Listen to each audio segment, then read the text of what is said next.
Perdão, majestade. Eu me levantaria, mas Sabe o que essa esposa fez?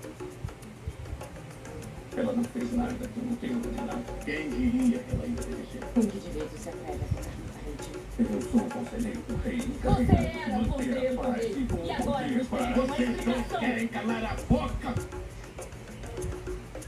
Kathleen libertará Tyrion e você fará as pazes com Jaime. Ele matou meus homens. Lord Stark voltava bêbado de um bordel. E os homens dele atacaram Jaime. E essa mulher? Jaime fugiu da cidade.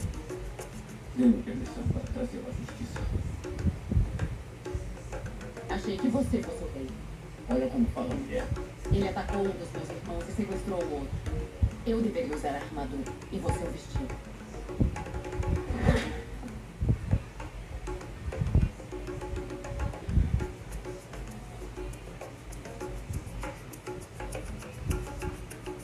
Usarei isso como sinal de honra. Então...